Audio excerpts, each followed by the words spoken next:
வணக்கம். மணக்கோலம்ங்கிற கதையோட தொடர்ச்சியை இப்போ படிக்கலான் இருக்கேன். கதைக்கு போகிறதுக்கு முன்னாடி, இந்த கதை குறு நாவல் கிடையாது. குறு நாவல்னால் 7-8 பகுதியில் முடிஞ்சிடும். இது கல்கி வெள்ளி விழா நாவல் போட்டியில் பரிசு பெற்ற நாவல். திரு PVR அவர்களோட மிகச்சிறந்த நாவல் இது. அதனால் இது ஒரு பெரிய கதை, தொடர் கதைங்கிறதுனால இன்னொரு 5-6 பகுதிகள் அதுக்கு மேலேயும் கண்டிப்பாக வரும்.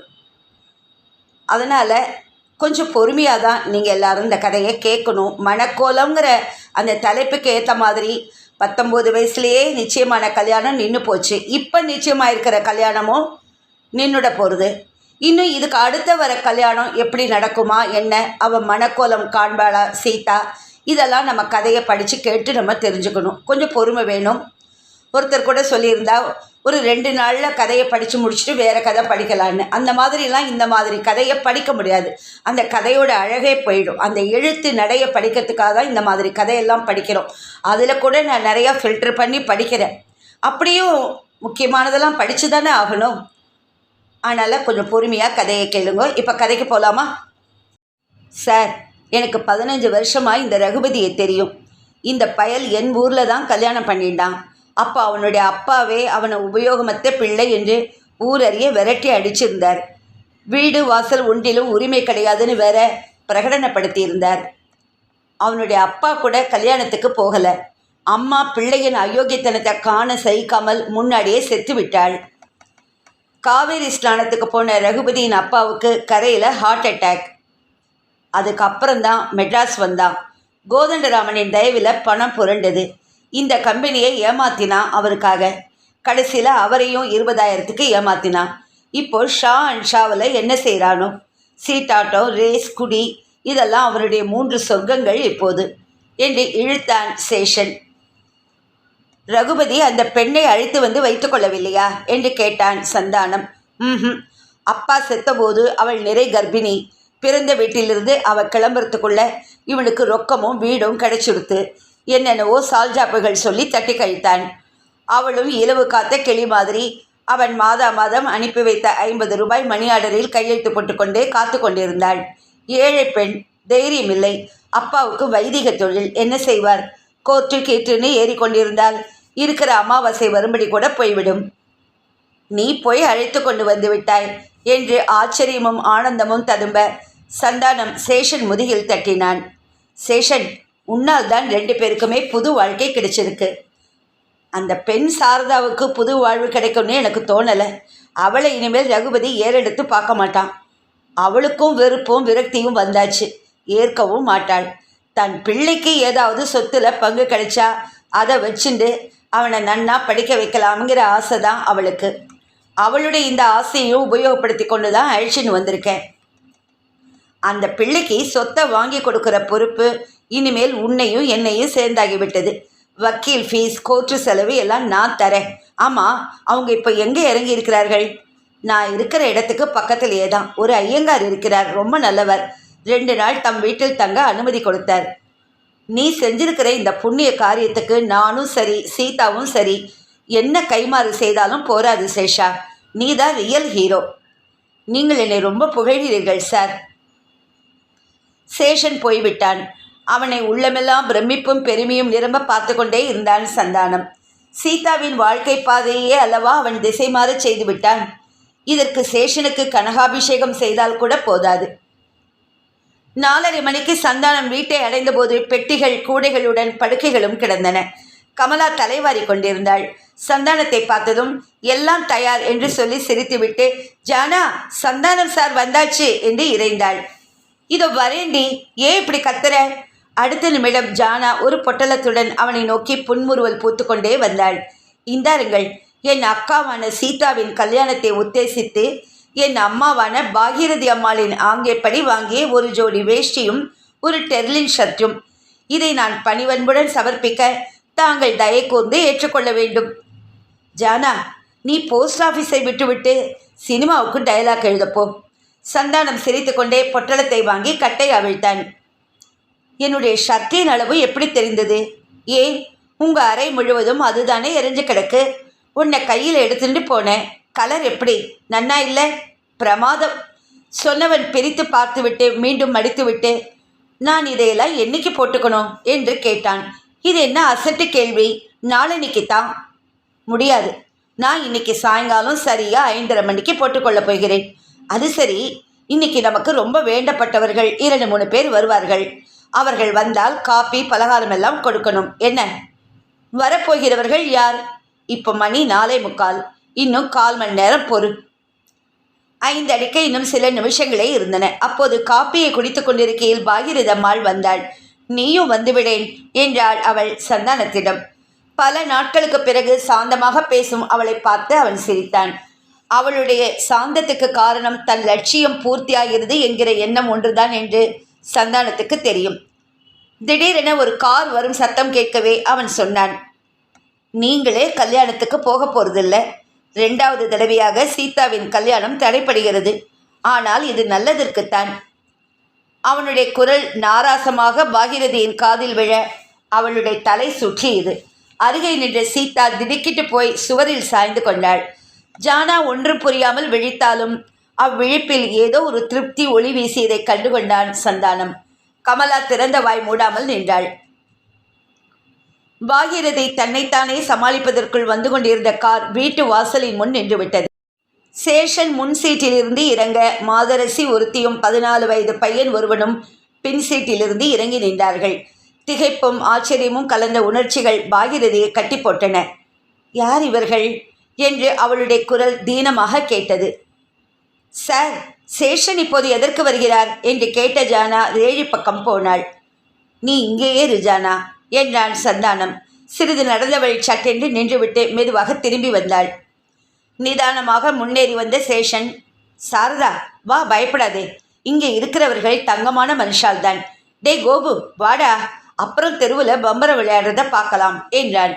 எல்லாரும் வாயெடுத்து நிற்க கூடத்தை அடைந்ததும் சேஷன், முதல்ல அந்த மாமிக்கு சாஷ்டாங்கமாக நமஸ்காரம் பண்ணு என்றான். சாரதாவும் பாகிரதியை நமஸ்காரம் பண்ணினாள். நீ யாரு தெரியலையே என்றாள் பாகிரதி, ஆசீர்வாதம் செய்யவும் தோன்றாமல். இந்த பெண் இருக்கிறாளே, இவள் எங்க ஊர் பெண், சிவராம கணபாடிகள் என்பவரின் பெண்.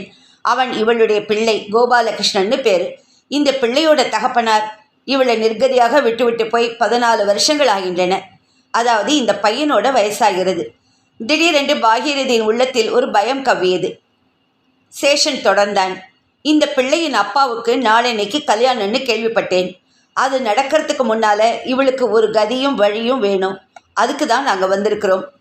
பாகிரதி தலை சுற்றியது. நிற்க முடியாமல் அவள் தொப்பென்று உட்கார்ந்தாள். சீதா திடுக்கிட்டு போய் அருகே இருந்த முக்காலியில் அமர்ந்து கொண்டாள். இவர்களுக்குத்தான் காப்பி பலகாரம் வேணும்னு சொன்னீர்களா என்ற நிலைமையை சமாளித்து கொண்டே ஜானா கேட்டுவிட்டு, முதல்லையே உங்களுக்கு தெரியும் இல்லையா என்று சந்தானத்தை பார்த்து கேட்டாள். மிஸ் ஜானா, அவருக்கே இன்னைக்கு தான் தெரியும். நான் வர்றதுக்கு முன்னாடி சொல்ல வேண்டான்னு கேட்டுட்டு இருந்தேன், அதான் சொல்லலை. அப்பாடி என்று பெருமூச்சு விட்ட ஜானா, பையா உன் பேர் என்ன என்று கேட்டாள். கோபு. உனக்கு லட்டுவும் ஜாங்கரியும் தரேன். பையனுக்கு மட்டுமா ஸ்வீட்? நாம் எல்லாருமே அல்லவா இப்போ ஸ்வீட் சாப்பிட வேணும். எங்க சந்தானம் என்றான் சேஷன். 5 நிமிஷங்களுக்கு பிறகு சந்தானம் அங்கே வந்தபோது ஜானா கொடுத்த டெர்லின் ஷர்ட் முற்றத்தின் உடை வந்த மாலை ஒளியில் மின்னிக் கொண்டிருந்தது. எந்த விதமான உணர்ச்சிகளுக்கும் வசப்படாமல் சீராக கோவையுடன் சேஷன் தான் வந்திருக்கும் காரணத்தை சொன்ன பிறகும் அந்த காரணத்துக்கு சாட்சியாக தலை குனிந்து சோகமும் சாந்தமும் கலந்த ஒரு சிலை போல் நின்ற சாரதாவை கண்டபோதும் பாகிரதி அம்மாள் மெல்ல மெல்ல தன்னுடைய சுய நினைவுக்கு வந்தாள். ஒரு பிரளயமே அங்கு நடந்துவிட்டதாக அவளுக்கு தோன்றியது. சீதாவுக்கு எப்படி ஆறுதல் சொல்லுவது என்று கூட அவளுக்கு தெரியவில்லை. அவளுக்கு ஆறுதல் தேவை என்று எண்ணவும் இல்லை. சந்தானம் இருக்கும் இடத்தை பார்க்கவே அவளுக்கு அவமானமாக இருந்தது. அன்றே சந்தானம் தன்னுடைய அனுபவ ரீதியாக ரகுபதியை தராசில் போட்டு இடையை பார்த்து சொல்லியிருந்தான். அவனை அவள் உதாசீனம் செய்ததன் விளைவுகள் சேஷன் சமயத்தில் வந்து காப்பாற்றி இராவிட்டால் எவ்வளவு விபரீதமாக போயிருக்கும் என்பதை எண்ணி பார்த்தபோது உடலின் சப்த நாடிகளும் ஒடுங்கின. சரியாக 7:30 மணிக்கு ஒரு டாக்ஸி வந்து நின்றது. அலமேலு மட்டும் இறங்கினாள். அவள் கூடத்தை அடைவதற்குள், அம்மா, ரகுபதியிடம் நானே பேசிக்கொள்கிறேன் என்றாள் சீதா திடீரென்று. அவளுடைய நம்ப முடியாத எதிர்பாராத மாறுதலை கண்டு எல்லாரும் அதிசயித்தார்கள். ஆனால் மற்றவர்கள் ஏதும் பேச முடியவில்லை. அலமேலு தடதடவென்று நடந்து வந்தாள். ஏண்டி பாகிரதி, என்னடி இது? நானும் ரகுபதியும் பிளாட்ஃபார்ம் எல்லாம் தேடினோமே, யாருக்கு இங்கே என்ன ஆச்சு? யாராவது குடும்பத்தை கெடுக்கிறவும் குறுக்க நின்று கொதறிட்டானா? நாலா பக்கமும் பார்த்து கத்தியவள் பெட்டி படுக்கைகளின் மீது கண்ணோட்டம் விட்டுவிட்டு எரித்து விடுபவளைப் போல சந்தானத்தை ஏறிட்டு பார்த்தாள். அவன் சிரித்து கொண்டிருக்கையிலேயே ஜானா வாசலுக்கு சென்று ரகுபதியை அழைத்து வந்தாள். ரொம்ப சீரியஸ் மிஸ்டர் ரகுபதி, தயவு செய்து வந்து பாருங்கள் என்று அவள் ரேடியில் கூறியது சந்தானத்தின் காதுகளில் விழ அவன் தன்னுள் சிரித்து கொண்டான்.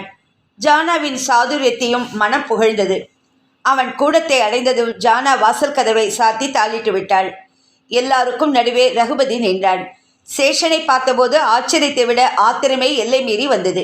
இவன்தான் ஏதாவது செய்து காரியத்தை, ஏன் அவன் திட்டத்தை நிர்மூலமாக்கி விட்டானோ? அலமேலுவின் இரைச்சலுக்கு யாரும் பதிலளிக்காமல் போகவே ஒரு அமைதி நிலவியது. அந்த அமைதி நேரத்தில் தன்னைத்தானே தயார் செய்து கொண்ட சீதா, மிஸ்டர் ரகுபதி என்றாள். ரகுபதி அவளை பார்த்து திரு திருவென்று விழித்தான். எங்கள் அம்மாவும் நானும் உங்களை நம்பினோம், நீங்கள் கண்ணியமான மனிதர் என்று. ஆனால் நீங்கள் எப்படிப்பட்டவர் என்று எங்களுக்கு இப்போதான் தெரிஞ்சது. இந்த சந்தானம் பேச்சை நீங்கள் நம்பி இருக்கிறீர்கள். ரகுபதி முணுமுணுத்தான். இருந்தாலும் சீதாவின் காதில் அது கேட்டது. அவரை நாங்கள் நம்பியிருந்தால் இந்த கல்யாணம் நிச்சயமே ஆகியிருக்காது. அவரை நம்பாமல் தான் முட்டாள்தனமாக என் அம்மாவும் நானும் இதில் ஒரு முடிவுக்கு வந்தோம். அலமேலு மாமியை நாங்கள் குற்றம் சொல்லவில்லை. நீங்கள் சொல்லிக் கொடுத்த பாட்டை இங்கே வந்து கிடைக்கிற கூலிக்காக பாடினாள். என்னடி நாக்கு நீள்கிறது என்று இடைமறித்தாள் அலமேலு. தரகு தொழிலிலே உங்கள் கை நீண்டால் எங்கள் நாக்கு நீளக்கூடாதோ என்றாள் ஜானா.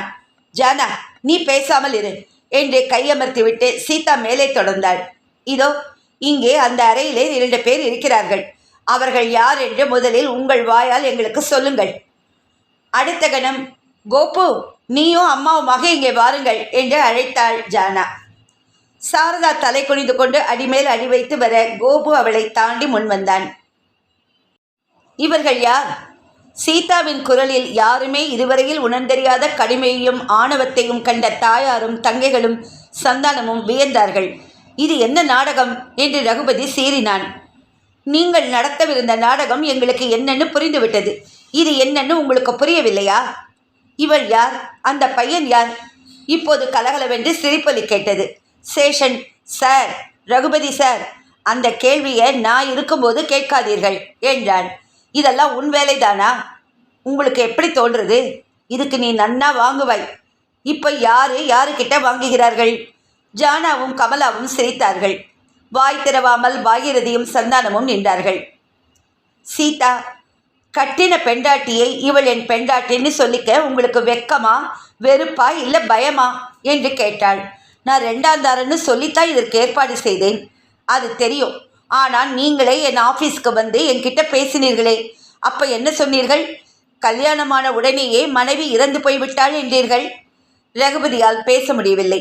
வா அலமேலு, போகலாம் என்றான் ரகுபதி. அவ்வளவு சீக்கிரமாகவா? அரிசிக்காரன் தெரு முழுதும் இங்கே வர சொல்லியிருக்கேன். போலீஸ் ஸ்டேஷனுக்கும் தகவல் சொல்லி வச்சிருக்கேன். பழைய கதை ஒவ்வொன்றா வெளியே வரப்போகிறது என்று கூறி சேஷன் சிரித்தான். சேஷன், பேசாமல் இரு என்றான் சந்தானம். சேஷா, ஓட ஓட விரட்டாத. நான் யாருங்கிறத இன்னும் 2 நாளில் காட்டுறேன். நான் பணங்காட்டு நெறி, சலசலப்புக்கா பயப்படுவேன்? நீங்கள் யாருன்னு தான் இப்போ இத்தனை பேருக்கும் தெரிஞ்சுடுத்தே. சார் என்று மறுபடியும் ஆரம்பித்த சீதா, ஒரு பெண்ணின் வாழ்க்கையை நாசமாக்கி இன்னொரு பெண்ணின் வாழ்க்கையும் நாசம் செய்ய பார்த்தீர்களே, இது உங்களுக்கே அடுக்குமா?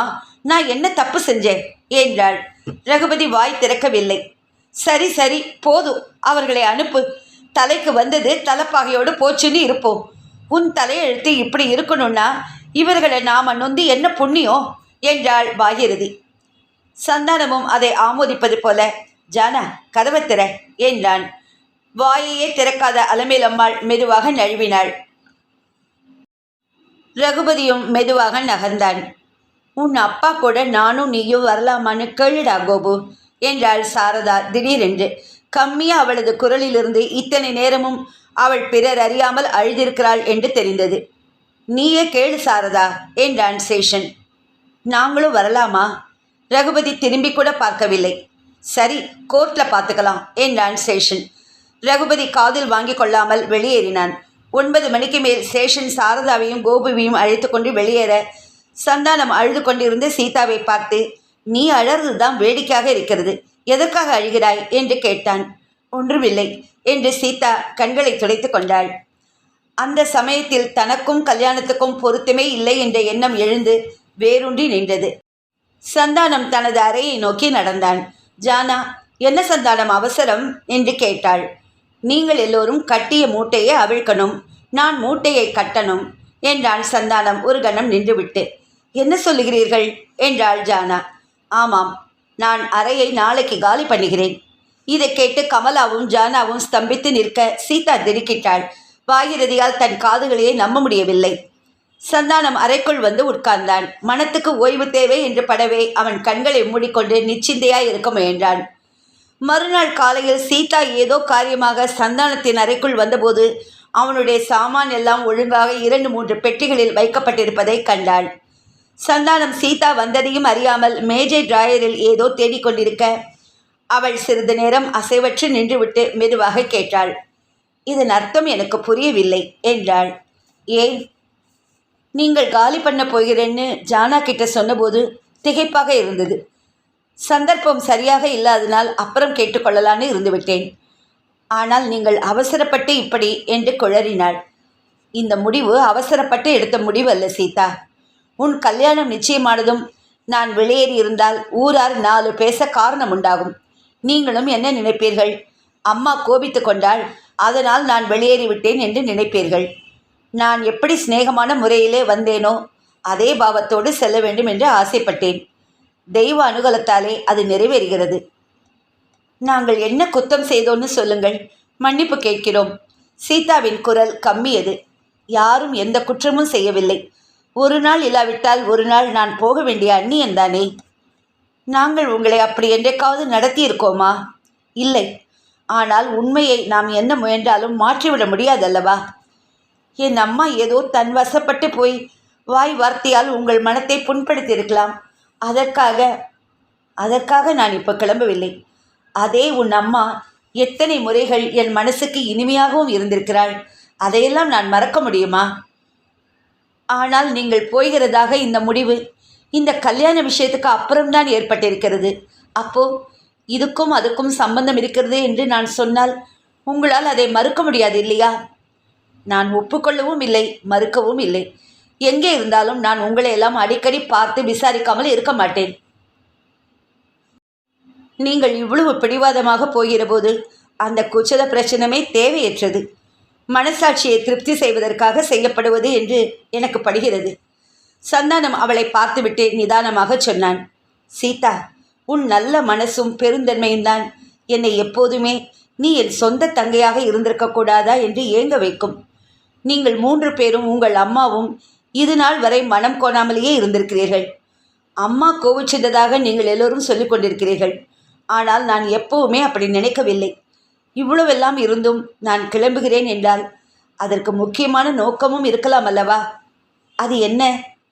இத்தனை நேரமாக ரேடியில் இருந்து கொண்டே சம்பாஷணை முழுவதையும் கேட்ட ஜானாவின் குரல் இருவரையும் தூக்கி வாரி போட்டது. ஜானா, நீயும் வந்து விட்டாயா என்றான் சந்தானம். அவன் சிரித்தபோது விரக்தி வெடித்தது. ஆமாம், வந்துட்டேன். நீங்கள் எப்படி இந்த வீட்டை விட்டு போகிறீர்கள் என்று நான் பார்க்கிறேன். சொன்னவள் அடுத்த வினாடி அறையினுள் பாய்ந்தாள். ஒவ்வொரு பெட்டியிலிருந்தும் சாமான்களை எடுத்து வெளியே போட்டாள். துணிகளை பழையபடி அலமாரியில் வைத்தாள். அவளுடைய ஆவேசத்தை கண்ட சந்தானம் பொறுமையாக நின்று கொண்டிருந்தான். கடைசியில் பெருமூச்சுடன், ஜானா, இனிமேல் நீங்கள் போகிறேன்னு வாய் திறந்தா நான் இந்த அறையிலேயே உட்கார்ந்து நாள் முழுதும் சாப்பிடாமல் இருப்பேன், ஜாக்கிரதை என்றாள். அவன் பதில் சொல்வதற்குள் அங்கே வந்த பாகிரதி அம்மாள் 2 பெண்களையும் உள்ளே போகச் சொல்லிவிட்டு சந்தானம் என்று மெதுவாக அழைத்தாள். பிறகு, நான் பெரிய தப்பு பண்ணிட்டேன். அதுக்கு நீ என்னை மன்னிக்காமல் பழி வாங்கிறது போல கிளம்பினா அதுவே என்னை அணுவாக திங்க ஆரம்பிச்சிடும். என் மூளை மழுங்கி போயிருந்தது. என் கண் திரையிடப்பட்ட மாதிரி தெரியாமல் போயிடுத்து என்றாள். பாகிரதியின் தீனமான குரல் அவனுடைய நரம்புகளை ஒரு கணம் சிலிர்க்க வைத்தாலும் அவன் அவளுடைய இறைஞ்சுதலைக் கண்டு ஆச்சரியப்படவில்லை. நான் போகணும்னு தீர்மானிச்சிட்டேன் மாமி. அந்த முடிவை எனக்காக மாற்று. 3 பெண்களை பெற்று நிர்கதியான நிலைமையில படாத கஷ்டமெல்லாம் அனுபவிச்சப்போ நீ மனசுக்கு மருந்தா வந்து தெம்பு கொடுத்த. இந்த மூணும் உன்னை உசுருக்கு மேலே நினைக்கிறதுகள். இப்போ தான் என் மனசும் சீதா மனசும் ஒழிஞ்சு கிடக்கு.